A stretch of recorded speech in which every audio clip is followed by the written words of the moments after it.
انتصر بها محمد. الله أكبر.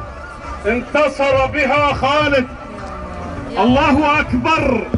انتصر بها صلاح الدين. الله أكبر. انتصر بها قطز. الله أكبر. انتصر بها المجاهدون في العراق والأفغان. الله أكبر. سينتصر بها إخوتنا في سوريا وفي فلسطين.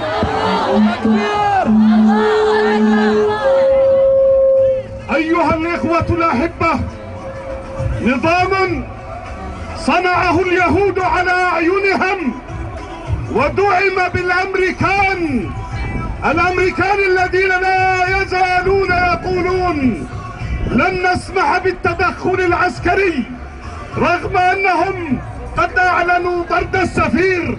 هنالك طرقا أقرب من هذا، أن تسلحوا الشعب المقتول، الشعب المأسور، الشعب الذي يذبح فيه الطفل بلا رحمة وتغتصب فيه النساء. بالأمس كنت في زيارة مع تلفزيون اقرأ إلى أهلنا وإخوتنا من الجرحى القادمين من سوريا الشام، وإلى بعض العائلات حدثونا حديثا عن عمليات اغتصاب للحرار. قالت إحداهن: كنت في أتوبيس وكان فيه قسم محجب وقسم غير محجب، فأنزلوا المحجبات قالوا: سنزيل عفتكن باسم بشار، هذا إلهكم، أما هذا إلهكم وإلهنا، فسنرى من يغلب. يا رب، من يغلب، بشار أم أنت؟ يا رب، هذه الحرائر تستغيث. يا أهلنا، يا أحبتنا، يا جندنا، كيف تسكتون على هذا؟ تكبير! تكبير! الله أكبر على الظالم! تكبير! الله أكبر على الظالم! يا أختي، يا أمي، يا ابنتي، يغتصبك هؤلاء. وأنا أنظر إلى تاريخنا، اعتدى الروم في زمان عزتنا على عرض فتاة فاستغاثت ومعتصمة، فوصل النداء إلى المعتصم أمير المؤمنين في بغداد، فارتعد وصاح: لبيك يا أمة الله، والله لن أفطر. وكان صائما حتى أجهز جيش، أوله عندي وآخره عندك، أو أوله عندك وآخره عندي. فذهب وأدب الروم من أجل فتاة واحدة. من لكن يا فتياتنا في سوريا؟ من لكن يا أمهاتنا؟ من لكن أيها الأطفال؟ أين أنتم يا حكاما تحكموننا ولا تغيثون أهلنا؟ ما لكم وما لنا إذا كان القتل بهذه الطريقة؟ يذبح الأطفال وتأتي دول الكفر لتطرد السفراء رغم أنها هي التي ساعدت هذا النظام. فكيف تبقى سفارة عندنا؟ كيف تبقى في أرضنا؟ إنه تحدى لنا. ولذلك أقول لكم: فرنسا طردوا السفير، فرنسا طردوا السفير، فرنسا طردوا السفير، اليابان طردوا السفير، اليابان طردوا السفير، ألمانيا طردوا السفير، ألمانيا طردوا السفير، والأردن حامل حقير، والأردن حامل حقير، والأردن حامل حقير، والأردن حامل حقير. تكبير! الله أكبر على الظالم! الله أكبر على الظالم! هذا يتبجح بميكروفوناته بهذه الأصوات الحيوانية. إن أنكر الأصوات لصوت الحمير. هذا هذا الحمار كما قال عنه اهل سوريا يلعن راحك يا حافظ.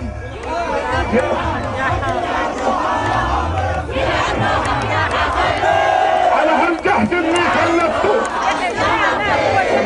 يلعن روحك يا حافظ، يلعن روحك يا حافظ، يلعن روحك يا حافظ، يلعن روحك يا حافظ. على هالجهد اللي خلفته، على الجحش اللي خلفته، على هالجهد اللي خلفته، على الجحش اللي خلفته. الله اكبر على الظالم، الله اكبر على الظالم، الله اكبر على الظالم، الله اكبر على الظالم، الله اكبر على الظالم. الله اكبر على الظالم. جاء في الحديث إن خيرة أهل العراق سيأتون إلى الشام، وشرار الشام سيذهبون إلى العراق، ولذلك ستذهب هذه الطغمة إلى حلفائها في العراق الذي احتل من قبل المجوس والأمريكان، وسلمه الأمريكان العراق، ولكن على أيدي خيرة أهل العراق والشام بعد تحرير الشام ستحرر عاصمة الرشيد، سيرجع لها عزها، سيرجع لها مجدها. يا أيها الأحرار في العراق تعالوا يدا واحدة مع أبطال الشام لتحريرها وتحرير بيت المقدس، فالأحاديث في ذلك كثيرة. أيها الإخوة، نحن موعودون بالنصر في هذه المعارك.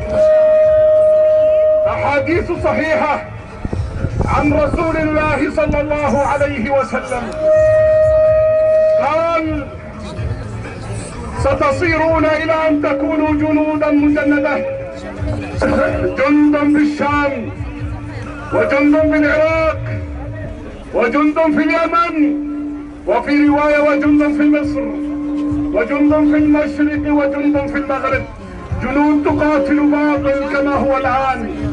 قال ابن حوالة: خرني يا رسول الله إن أنا أدركت ذلك.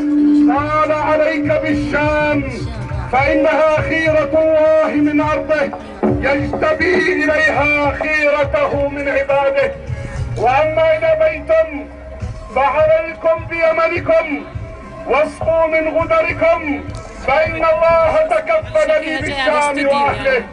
وفي الحديث الآخر: إن فسطاط المسلمين في الملحمة الكبرى في مكان يقال له الغلطة بجانب مدينة يقال لها دمشق، هي خير مزاد منازل المسلمين يومئذ.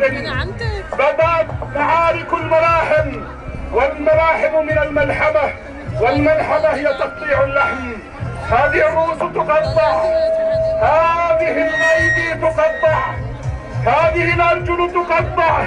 يا رب نشكو إليك ظلم الظالمين، يا رب نشكو إليك تآمر المتآمرين، يا رب نشكو إليك أنات الفكالى، يا رب نشكو إليك صرخات المغتصبات.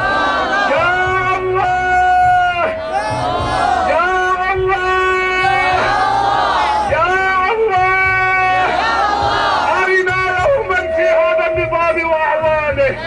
اللهم أفرحنا بدخول هذه السفارة بعد تطهير الشام حتى نمسك من فيها ونقيم عليها حد ما فعلوا، المعاملة بالمثل. قال الله تعالى: وإن عاقبتم فعاقبوا بمثل ما عوقبتم به. وقال تعالى: فمن اعتدى عليكم فاعتدوا عليه بمثل ما اعتدى عليكم. لقد أعلنا عن تأسيس محكمة مثل الأمة عن طريق قناة سوريا الشعب قبل فترة، ولكن الضغوط منعتني من تكميل برنامجي.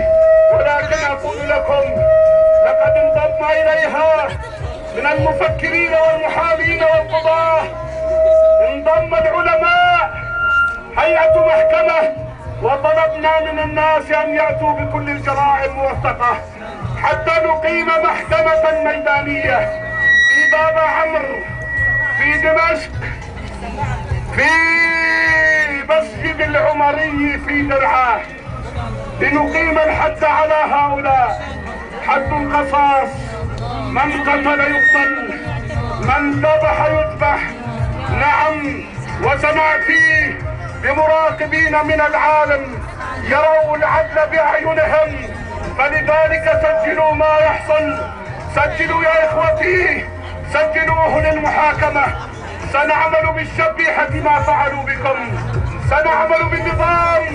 هذا الجحش صاحب الرقبة الطويلة سنحاكمه أمام مسير بني أمية.